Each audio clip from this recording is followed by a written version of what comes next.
बांग्लादेश जहां इंडिया के साथ फजूल में पंगे लेने में लगा हुआ है, वहीं बांग्लादेश से अपने मुल्क के हिस्से नहीं संभाले जा रहे। बांग्लादेश इंडिया के बॉर्डर पर ड्रोन तैनात करने में मसरूफ था, तो इसी दौरान एक बहुत बड़ी खबर निकलकर सामने आई है जिसने पूरे बांग्लादेश को हिलाकर रख दिया है। बांग्लादेश की नेबर कंट्री म्यांमार ने बांग्लादेश के 271 किलोमीटर के बॉर्डर पर कब्जा कर लिया है। जी हां, आप बिल्कुल ठीक सुन रहे हैं। जब बांग्लादेश इंडिया के साथ लड़ने में मसरूफ था, इसी दौरान बांग्लादेश के नेबर कंट्री ने बांग्लादेश की कमजोरी का फायदा उठाते हुए बांग्लादेश के 271 किलोमीटर के इलाके पर कब्जा कर लिया है। इसी मुद्दे पे आज हम बात करेंगे पाकिस्तान के अवाम से, तो ये चलिए हमारे साथ। आप क्या कहेंगे ये जो बांग्लादेश और इंडिया के बीच जो क्राइसिस चल रहे हैं? यार दरअसल अगर देखा जाए तो पाकिस्तान ने बांग्लादेश के साथ कुछ अच्छा नहीं किया। अच्छा, ठीक है। हम जो स्टडी में पढ़ते हैं वो सिर्फ ये कब पढ़ते हैं कि यार बांग्लादेश ने हमारे साथ गलत किया, लेकिन अगर हम उसकी अच्छी हिस्ट्री पढ़े, असली हिस्ट्री पढ़े, क्रिटिकल हिस्ट्री पढ़े, तो हमें देखा जाए कि हमने बांग्लादेश के साथ बहुत जुल्म किया। अच्छा। क्योंकि जो हमारा 80% जो इकोनॉमिकल था वो बांग्लादेश से आता था, लेकिन हम उसको कुछ दे नहीं रहे थे। जब मुजीबुर रहमान वहाँ से पास हो गया तो हमने उसको गवर्नमेंट नहीं दी। हमने यहाँ पर अच्छा वो तो कर दिया। वो जब आज़ाद हो रहे थे तो हमने वहाँ पर इतने वो कर दी, जुल्म कर दी, लोगों को जख्मी कर दिया, लोगों ये औरतों के वो गलत काम उसके साथ कर दिया। 2 लाख वॉर बेबीज पैदा हुए हैं, 2 लाख नाजायज बच्चे। अच्छा, वो नहीं दिखाते कि जिन लोगों की पतलूनी उतारी गई थी वहाँ पर, वो क्यों नहीं दिखाते लोग? ये 93,000 जो आर्मी थे वहाँ पर जो पतलूनी उतारी गई थी, वो क्यों नहीं बताते ये लोग? ये सिर्फ पाकिस्तान में हमें ये बताते कि यार मुझे बरनामा ने ये सियासतदानों की वजह से हुआ था क्या? ये जो 93,000 हुए थे, हाँ। वो लोग जो अच्छा ये बात है कि एक ये है कि जो बांग्लादेश से जो भी रिवॉल्यूशन, जो भी मूवमेंट स्टार्ट होती है वो हमेशा कामयाब होती है। आप जो बांग्लादेश की जो मूवमेंट है, जब पाकिस्तान आज़ादी की मूवमेंट थी वो सबसे पहले कहाँ से स्टार्ट हुई थी? बांग्लादेश से स्टार्ट हो गई। मशरक़ी पाकिस्तान सबसे आगे था, सबसे आगे मैं एग्री करती हूँ, लेकिन आज उसके खजाने खाली हो रहे हैं। आज 16 आइटम्स उसके ऊपर इंडिया ने बैन कर दिए हैं। रूस ने $630 मिलियन का कर्जा डिमांड कर दिया है। अडानी, क्योंकि इंडिया का बहुत बड़ा बिजनेसमैन है, वो वहाँ पे बिजली देता था सस्ती और उधार की बिजली, वो भी बंद कर दी। तो अब बांग्लादेश कहते हैं ना ये कंगलादेश बनने वाला है। यार मेरे हिसाब से नहीं होगा, क्योंकि चलो वो हो गया सियासतदानों की वजह से ना, शेख हसीना वगैरह की वजह से, लेकिन उसके जो अवाम है वो मेहनती है, वो अपने मुल्क को संवार लेंगे। जिस तरह पाकिस्तान है, पाकिस्तान के अवाम बड़े ही मतलब वो नहीं है जिस तरह बांग्लादेश वाले मेहनती है, वो रिवॉल्यूशन लाते हैं, वो कोई मूवमेंट स्टार्ट करते हैं तो वो कामयाब होती है। पाकिस्तान में कोई मूवमेंट नहीं। हम फ़लस्तीन की बात करते हैं, पाकिस्तान में कौन सा अच्छा हो रहा है? पाकिस्तान में हर जगह जुल्म होता है, ना बिजली है, कुछ भी नहीं है। जिसको बिजली मिल रही है पंजाब में, वो बिल पेश नहीं है, वो बिल नहीं पे कर सकते। KPK में नहीं मिल रही है, बलूचिस्तान में नहीं मिल रही है, वहाँ पर कितना जुल्म हो रहा है। सारे वहाँ पर लोग कहते हैं कि यार एंटी नेशनल लोग हो रहे हैं। क्यों हो रहे हैं? इसके पीछे भी तो कोई वजह है कि कोई आर्मी के खिलाफ बोल रहा है, कोई हुकूमत के खिलाफ बोल रहा है। क्यों बोल रहा है? नहीं बोलना चाहिए, लेकिन ऐसा क्यों हो रहा है? सवाल ये है। ये बताए ना कि जो पीछे बात हो रही है वो क्यों हो रही है? हर एक कहता है मुझे राइट्स नहीं मिल रहे, हर एक यही कह रहा है मुझे राइट्स नहीं मिल रहे। तो ये बात तो हुकूमत को करनी चाहिए ना कि यार इसको राइट्स क्यों नहीं मिल रहे। हुकूमत यहाँ पे क्या कर रही है कि इतना टैक्स हम उसको दे रहे हैं, हर चीज़ पर, मेरे कपड़ों पर, मेरे मोबाइल पर, हर चीज़ पर, ये हम जो पहनते हैं, जो सुनते हैं, जो हम उस पर टैक्स दे रहे हैं। अब वेस्ट मीडिया, जैसे हम टॉपिक बांग्लादेश का जिक्र कर रहे हैं, वेस्ट मीडिया ये कह रहा है कि जो इंडिया है वो बांग्लादेश के साथ ठीक नहीं कर रहा, और डॉक्टर अजय शंकर ने कहा हम तो उनके साथ डिप्लोमेटिक वे में चल रहे हैं, हम तो कुछ बुरा नहीं कर रहे। तो आपको क्या लगता है कि क्योंकि इंडिया ही बांग्लादेश को सपोर्ट कर रहा था, आज भी कर रहा है, कल भी कर रहा है, और क्योंकि इसके अलावा तो उसका बॉर्डर नहीं, तो इंडिया से बिगाड़ के बांग्लादेश को कितना नुकसान पहुंचा? और हमारा भी बताएं कि हमने पाक और इंडिया की दोस्ती को प्रमोट नहीं किया, बल्कि दुश्मनी 1947 का। अंकल से ही बात करेंगे, हमें कितना नुकसान पहुंच रहा है? यार हमें इस टाइम इतना ज़्यादा नहीं पहुंच रहा है। इंडिया जो है वो हमेशा डिप्लोमेसी की बात कर रहा है। वो जहाँ पर उसका फ़ायदा होता है वो हमेशा वहाँ पे जाता है। ठीक हो गया। इंडिया जब शेख हसीना वज़ीर-ए-आज़म थी तो उसको फ़ायदा था, क्योंकि वो इंडिया के साथ थी। जो जमात इस्लामी है, जो अभी उसकी हुकूमत बनने जा रही है, शायद ये अगले वोट में, हाँ वो इंडियन है, वो पाकिस्तान के साथ, ये ब्रिटेन के साथ उसके साथ ताल्लुकात अच्छे करना चाहती है। अमेरिका के साथ उसके अच्छे ताल्लुकात नहीं है, ठीक है ना। तो इंडिया उसके हवाले से उससे बदले एक तरह से ले रही कि आपने शेख हसीना को क्यों हटा दिया, ठीक है ना। तो इसलिए वो उससे थोड़ा सा क्राइसिस वगैरह में गिर लेती है, तो शायद वो शेख हसीना को, मालदीव को किया था, वो जिस तरह मालदीव को, श्रीलंका को कर दिया, ये भूटान को कर दिया, नेपाल को कर दिया, ताकि वो दोबारा आ जाए और लोग उसको माफ कर दे कि यार आप फिर बैठ जाए, और लोग उसको भूल जाए कि यार जो क्रिटिकल वाला हुए थे, जो स्टूडेंट के साथ जुल्म हुआ था, जो तकरीबन 200-300 लोग मर गए थे, तो इस वजह से 1000 से ज्यादा स्टूडेंट की 1000 से ज्यादा, वो तो ये रिकॉर्ड हो गई थी। एक ध्रुराटी है, एक मतलब यूट्यूबर है, वो कहते हैं कि ये तो सिर्फ रिकॉर्ड हो गई थी, जो बिना रिकॉर्ड जो लोगों को ज़बह किया गया था, जो लोगों को मतलब ये वो बगैर किसी हुकूमत के बताया भी नहीं था, उसको दफन कर गया था, वो तो पता भी नहीं है, शायद 10,000 हो, शायद 15,000 हो, क्या पता। और लोगों का कुछ जुल्म भी नहीं होता। जो मतलब जो कॉन्स्टिट्यूशन उसने पास किया था, बिल पास किया था कि मतलब जो तकरीबन 60% जो कोटा है, 56% वो उस लोगों को मिलेगा जिसने पाकिस्तान के खिलाफ जो जंग में हिस्सा लिया। हाँ, तो वो कोटा वो कह रहे कब तक चले। हाँ। वो तो उसने कहा कि चलो उसको मिल गया, उसके बच्चे को मिल गया। अच्छा, उसको इतने कितने बच्चे आ रहे कि उसको मिल रहा है, मुफ्त में मिल रहा है। मैं देखें, बांग्लादेश जो है वो अब मुसलमानों के हाथ में मुकम्मल। पहले कठपुतली हुकूमत जो थी मोदी चला रहे थे उसको, तो अब बांग्लादेश को अगर उकसाया जा रहा है इंडिया के ख़िलाफ़, तो इसके पीछे ज़रूर किसी की साजिश होगी, क्योंकि बांग्लादेश खुद अभी इस पोजीशन में नहीं है कि वो किसी के साथ इस तरह से जो है वो पंगा ले। तो अभी देखें कि बर्मा और अराकान जो है, म्यांमार जो है, इसके अंदर भी मुस्लिम पॉपुलेशन ज़्यादा है। तो अब यहाँ से जब अफ़गानिस्तान से अमेरिका जाता है तो यहाँ पे जो है इंडिया अपने जो है ताल्लुकात, पहले हम ये सोच रहे थे कि शायद तालिबान इनके साथ हाथ नहीं मिलाएंगे, लेकिन अब उन्होंने बहुत अच्छा जो है ना कोलैब कर लिया है। तो अब मुसलमानों की जो इस खित्ते में पावर है उसमें जो है वो मोदी अभी उसको कहीं ना कहीं जो है ना उसको कंप्रोमाइज़ करना पड़ रहा है। तो यहाँ पे क्योंकि उसको अब ये मुसलमानों की उभरती हुई जो है पावर नज़र आ रही है, स्पेशली साउथ एशिया में और सेंट्रल एशिया के अंदर, तो इसी वजह से वो अपना नरम रवैया दिखा रहा है। तो बांग्लादेश की तरफ से मैं नहीं समझता कि पहल हुई होगी, बांग्लादेश को कोई ना कोई यूज़ कर रहा होगा। कौन कर सकता है सर, बांग्लादेश को कौन उकसा सकता है? हम पहले सारी उम्र 1971 के बाद ये सुनते आए कि जी बांग्लादेश को पाकिस्तान से अलग करने वाला इंडिया था, लेकिन आज हम ये बात कह रहे हैं कि बांग्लादेश को इंडिया के खिलाफ उकसाया जा रहा है, तो ये तीसरा मुल्क कौन होगा? फिर जाहिर है पाकिस्तान का ही नाम आएगा यहाँ पे। नहीं, पाकिस्तान देखें, सिनेरियो तो ये है कि जमात इस्लामी तीनों रीजन्स के अंदर है ना, बांग्लादेश में, पाकिस्तान में और इंडिया के अंदर, ठीक है, मेजॉरिटी के अंदर अच्छी इनकी जमात इस्लामी की पावर है। लेकिन ये सिर्फ पाकिस्तान के ऊपर आप बात नहीं कर सकते, हो सकता है चाइना की प्रॉक्सी बन के कर रहा हो वो, बिल्कुल। चाइना भी इसको यूज़ कर सकता है। चाइना के इंटरेस्ट भी हैं उसके अंदर, वो क्योंकि ऊपर वो जो उनका पूरा खिता है, भूटान है, नेपाल है, उसको सिक्योर करने के लिए, और फिर जो इनका एक्साइज चीन का मामला है, वो अपने इस बॉर्डर को सिक्योर करने के लिए हो सकता है बांग्लादेश को उन्होंने सपोर्ट किया हो चाइना ने। तो ये सिर्फ पाकिस्तान के ऊपर बात नहीं, पाकिस्तान के तो अपने हालात अभी फ़िलहाल ऐसे नहीं है, क्योंकि हमारा जो मशरकी बॉर्डर है और मगरबी बॉर्डर दोनों जो है इस वक्त डिस्टर्ब हैं। तो पाकिस्तान इस पोजीशन में नहीं है कि वो कहीं पे तीसरी जगह पे भी जाके टांग फंसा ले। तो सर, ये जो म्यांमार ने बांग्लादेश के 271 किलोमीटर के बॉर्डर पर कब्जा कर लिया है, आप इस पर क्या राय रखते हैं कि जब तक इंडिया की इन्हें सपोर्ट थी किसी ने इनको मैली आंख से नहीं देखा, लेकिन जैसे इन्होंने इंडिया के साथ अपने ताल्लुकात ख़राब किए हैं, आप देखें उनके बॉर्डर पर कब्जा होना शुरू हो गया है? नहीं, म्यांमार भी असल में इंडिया की, अगर वो उनकी हुकूमत जो है वो भी इंडिया की कठपुतली है। म्यांमार की जो मुसलमान है वो इस वक्त कमज़ोर हालत में है, वो अपनी पावर के अंदर नहीं है। तो म्यांमार को इंडिया सपोर्ट करता है, उसको उसके ऊपर वो जो है वो इन्वेस्ट करता है, उसको यूज़ करता है। पिछली दफ़ा भी आपने देखा कुछ साल पहले जब ये हमारे बहुत बड़े इन्होंने कत्लेआम किया म्यांमार के अंदर, और फिर लोगों को जो है वो कश्तियों पर निकलना पड़ा, जगह भी नहीं थी, लोगों के घर जलाए गए हज़ारों लाखों की तादाद में मुसलमानों के। तो म्यांमार के मुसलमान पॉपुलेशन उनकी ज़्यादा है, लेकिन वो पावर में नहीं है, क्योंकि उसको वहाँ की जो कठपुतली हुकूमत है, जिस तरह मोदी हसीना वाजिद को चला रहे थे, म्यांमार की पोजीशन तो इससे भी कमज़ोर है। सही। तो म्यांमार तो टोटली वो जो है इंडिया के ऊपर जो है वो डिपेंडेंट है। तो यानी आप ये कहना चाह रहे हैं कि म्यांमार ने जो बांग्लादेश के 271 किलोमीटर के बॉर्डर पर कब्जा किया है, उसके पीछे इंडिया की सपोर्ट है? बिल्कुल इंडिया की सपोर्ट है। वहाँ की जो कठपुतली हुकूमतें हैं वो बांग्लादेश के जो ऊपर जो है वो अपनी मर्ज़ी से तो नहीं जा सकती। मोदी जो है, अब वो ज़ाहिर है मोदी ने हसीना वाजिद का जो है वो मामला, क्योंकि उसको बांग्लादेश सारा उसके हाथ से निकल गया है, अब वो कहीं ना कहीं उन्होंने टेंशन बना के रखनी है। तो यहाँ पे ये हो सकता है कि इंडिया ने उसको आगे किया हो। सर, आपको पता है कि इंडिया ने बांग्लादेश को जितने खाने पीने की चीज़ें एक्सपोर्ट की जाती थी उन पर पाबंदी आयद कर दिया है। इसके साथ साथ इंडिया के अंदर जितने बांग्लादेशी रह रहे हैं गैर कानूनी तौर पर, उनके खिलाफ पिछले 3 दिनों से क्रैक डाउन किया जा रहा है, उनके आधार कार्ड चेक किए जा रहे हैं और एक एक बांग्लादेशी को चेक किया जा रहा है, और जो गैर कानूनी तौर पर रह रहा है उसे पकड़ कर इंडिया से बाहर निकाला जा रहा है। देखिए, बांग्लादेश की जो जियोपॉलिटिकल पोजीशन है वो बहुत कमज़ोर है, क्योंकि नीचे उसके म्यांमार है और ऊपर जो है वो नेपाल और भूटान है, और डायरेक्ट पाकिस्तान की या चाइना के साथ उसका रास्ता नहीं है। तो यहाँ पे इसके लिए ये, यानी उसके पास पीछे समंदर का रास्ता बचता है, लेकिन समंदर की भी अच्छी अप्रोच नहीं है उनके पास।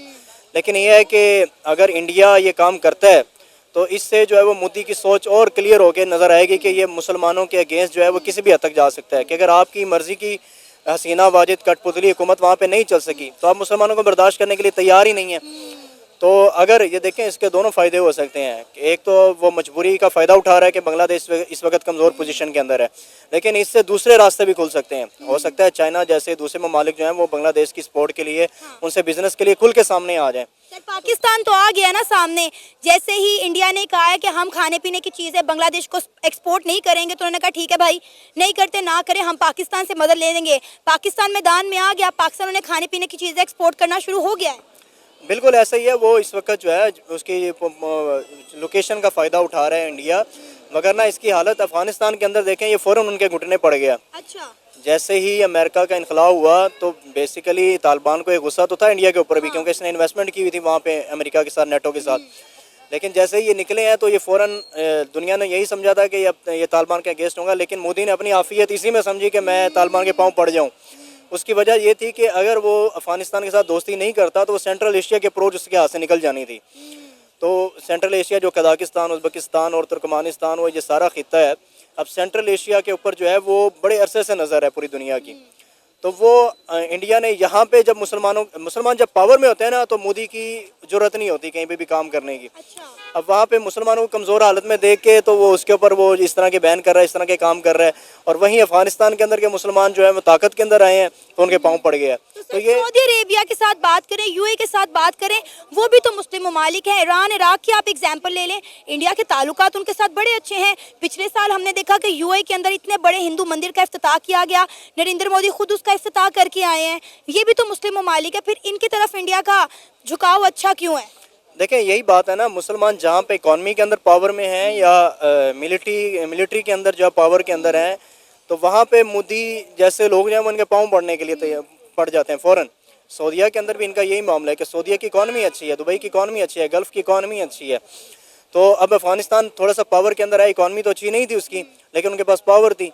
तो अब यहाँ पे मोदी फ़ौरन पाँव पड़ गया। अब यहाँ पे जो हमारे इनके खित्ते के मुसलमान हैं, जो खुद इंडिया के या म्यांमार के या भूटान के या इसके बांग्लादेश के मुसलमान हैं, इनकी अभी कमज़ोर पोजीशन की वजह से उसका फ़ायदा उठा रहा है। वगरना दुनिया के अंदर मुसलमान तो ओवरऑल जो हैं वो मजबूरी हैं सबकी, क्योंकि हमारे 60+ कंट्रीज़ हैं, इस्लामिक कंट्रीज़। लेकिन हमें किसी की सपोर्ट नहीं है, हमें तो ओआईसी की भी सपोर्ट नहीं है।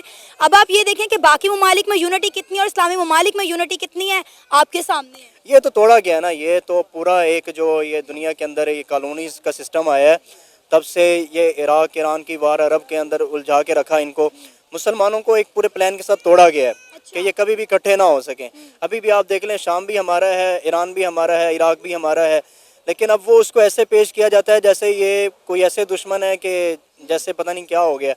तो अभी शाम का जो मामला है उसके अंदर भी आप देख लें, वो भी हमारे मुसलमान भाई हैं, वो जिनके हाथों में अब आया वो भी मुसलमान भाई हैं। तो ये पूरा एक क्रिएट किया गया, पूरा माहौल बनाया गया। उससे पहले अगर वो सदाम को तोड़ा, उन्होंने गद्दाफ़ी को तोड़ा, और ये सारी जो खित्ते के अंदर डिस्टर्बेंस पैदा की, ये बेसिकली तो इनके इंटरेस्ट जो थे वो सेंट्रल एशिया के अंदर थे कि वो यहाँ के अप्रोच चाहते थे, यहाँ पे आना चाहते थे। लेकिन जब उन्होंने देखा कि हालात वो ये इसी तरीके से वो काम करते हैं कि कठपुतली हुकूमतें बनाएं और दुनिया के ममालिक जो हैं उनके अंदर अपनी मर्ज़ी के हुकूमतें लेकर आएँ जिनसे वो अपनी मर्ज़ी के ऑर्डर जो हैं वो पूरे करवा सकें। तो मुसलमान जो हैं ओवरऑल किसी खित्ते के अंदर अगर कमज़ोर हैं तो उनको भी ये सोचना चाहिए, और बल्कि ओआईसी जो है हमारी उसको बहुत ज़्यादा मुतहर्रक होना चाहिए कि मुसलमान मुल्कों का एक इत्तेहाद ऐसा बने कि जहाँ पे हम कम अज़ कम अपना ऐसा ब्लॉक बना सकें कि जब हमारे पर मुश्किल वक्त आए तो हमारी तिजारत चल सके, हमारे सियासी मामला जो हैं वो, हमारे फ़ॉरेन अफेयर्स जो हैं वो बहुत अच्छे तरीके से चलते रहें। मेरा ख्याल है अगर ये यूनिटी एक बना लेंगे तो पूरी दुनिया की कमज़ोरी बन जाएंगे, क्योंकि हम पूरी दुनिया का सेकंड लार्जेस्ट रिलीजन है वो इस्लाम है, ठीक है, जिसकी 2 अरब से ज़्यादा आबादी है हमारी पूरी दुनिया के अंदर, 60 से ज़्यादा कंट्रीज़ हम रखते हैं। तो ये अगर हम एक पावर बनते हैं तो ये पूरी दुनिया की एक मजबूरी बन जाएगी, और ये मजबूरी अभी भी है।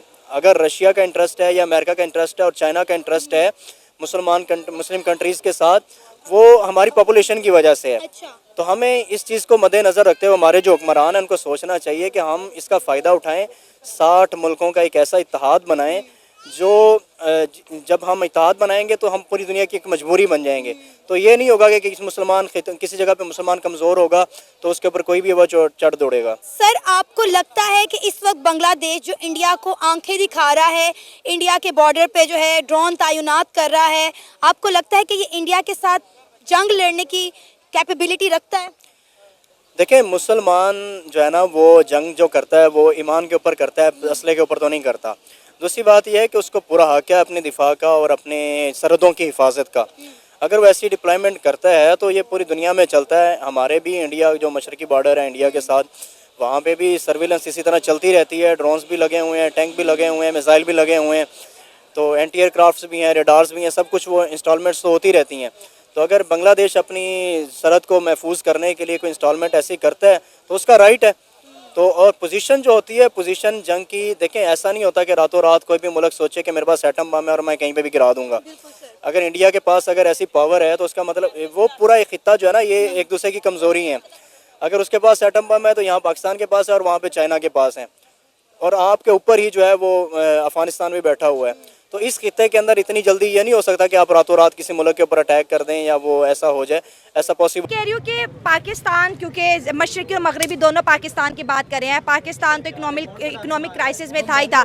बांग्लादेश जिसको टेक्सटाइल इंडस्ट्री की वजह से वो दुनिया के अंदर बहुत ज़्यादा फेमस हो रहा था कि बांग्लादेश की टेक्सटाइल बड़ी तेज़ी से जो है ऊपर की तरफ जा रही है, उनका जो है एक्सपोर्ट जो है बढ़ता चला जा रहा है। अब जब उन्होंने इंडिया के खिलाफ नारे लगाए, आज 16 कमोडिटी बैन हो गई है, रूस ने भी उनसे लोन मांग लिया और उनके जो ख़जाने हैं सेम हमारा वाला हाल हो रहा है, तेज़ी से खाली हो रहे हैं। तो इंडिया और बांग्लादेश की दुश्मनी का इस रीजन पे क्या असर पड़ेगा? डेफिनेटली जिस तरह अगर हम देखे जाएं तो पॉलिटिकल साइंस जो या पॉलिटिक्स जो ये डायनामिक्स है, ये वक्त के साथ चेंज होता रहता है। तो ये पॉलिटिकल इश्यूज है, ये बांग्लादेश इस पर काबू पा लेगा। जिस तरह कि शेख हसीना वाजिद ने मुल्क को हाईजैक कर लिया था और वो लोगों को अलाउ नहीं कर रही थी कि, लेकिन सर उसके दौर में तो बांग्लादेश आगे बढ़ा, उसने इंडिया से ताल्लुकात बेहतर किए, सस्ती चीज़ें उनको लेके दी, ट्रेड ओपन की। आज वो अपनी ही वो कहते हैं ना लीडर को गद्दार कह रहे हैं, जिस तरह उन्होंने जो है शेख मुजीबुर रहमान के स्टैचू को जिस तरह से उन्होंने तोड़ा। डेफिनेटली हम अगर हम देखें तो दूसरे आस्पेक्ट से तो शेख हसीना वाजिद ने भी बहुत ज़्यादा एट्रॉसिटीज़ कमिट किए और ब्लंडर्स कमिट किए हैं, बिल्कुल किए हैं, क्योंकि वो जो है वो एक परफेक्ट कोई नहीं हो सकता।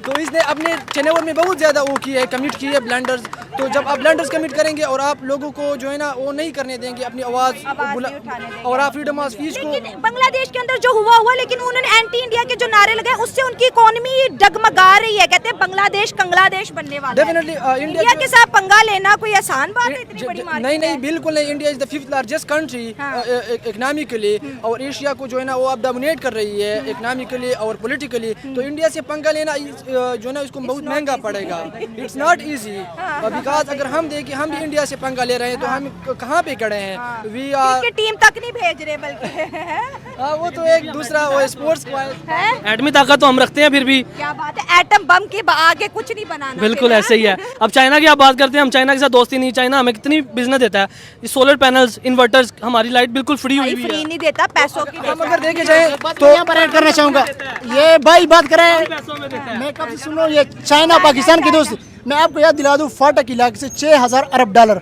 ये सुन ले 6000 अरब डॉलर वो तंबा लेकर चाइना गया मुफ्त में, वो किसका हिसाब देगा? सी पैक इसलिए तो बनाया हमने, उन्होंने सी पैक बना तो दिया आप लोगों को। सी पैक से अभी तक हमें 1 रुपए का फायदा मुझे पता है, किसी को बिजनेस मिला है मुझे पता है। सीपैक जो है ये चाइना का एक कॉलोनाइजेशन की तरफ हम जा रहे हैं। चाइना हमें जिस तरह ईस्ट इंडिया कंपनी आई थी you know for the sake of trade and they with the passage of time they colonized us, इस तरह चाइना भी आ रहा है and they will colonize you know very soon. Because ये जो सीपैक है ये इसको आधी से ज़्यादा दुनिया जो है ना इसके साथ वो ट्रेड करेगी थ्रू सीपैक और ये हमें कॉलोनाइज करेंगे।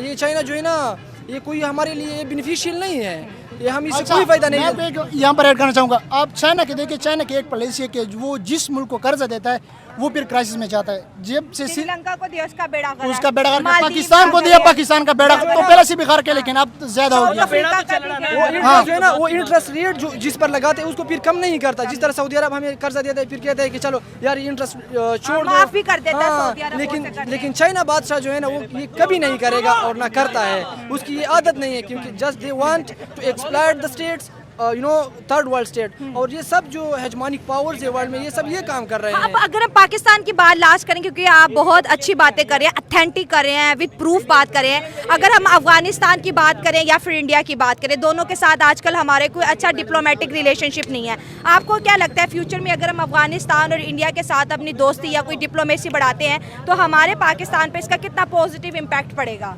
अगर आप अब अगर आप लकी मरवत जाएं, मैं basically I am from lucky Marwat, police is protesting against the military, police civilians are protesting against the Pakistan state just because we have no good relationship with Afghanistan as well as with India. तो जब तक आप diplomacy भी believe नहीं करेंगे, आप state को कभी अभी आगे नहीं ले जा सकते, क्योंकि diplomacy is the crucial factor to become a prosperous and to become a peaceful state. तो अभी जो है ना, अब खैबर पख्तूनख्वा जाएँ, पुलिस मर रही है, हर रोज़ मर रही है. हमारे की मरवत से हूँ, हर दूसरे और तीसरे दिन, बल्कि आए रोज़ हम मर रहे हैं, पुलिस हमारी मर रही. पुलिस अपने आप को प्रोटेक्ट नहीं कर सकती खैबर पख्तूनख्वा में. So how will they protect us if they are not protected by their own self? So हम क्या तवक्को रखें? अफगानिस्तान की वजह से जब तालिबान ने टेक ओवर किया 2022 में अफगानिस्तान में, तो इसके बाद 138% कैजुअल्टीज रेट जो है वो खैबर पख्तूनख्वा में बढ़ी. पाकिस्तान में पर्टिकुलरली खैबर पख्तूनख्वा को जो है ना वो टूरिज्म का हब बनाया हुआ है ये इंस्टीट्यूशंस ने, और इसी वजह से वहाँ पर ये अब पुलिस क्या डिमांड कर रही है? वो कह रहे हैं कि आर्मी जो है ना लकी मरवत को छोड़े, हम विद इन 3 मंथ जो है ना पीस लेकर आएंगे और जो है ना लकी मरवत को हम टेररिस्ट दहशतगर्दों से पाक करेंगे. तो ये जो है ना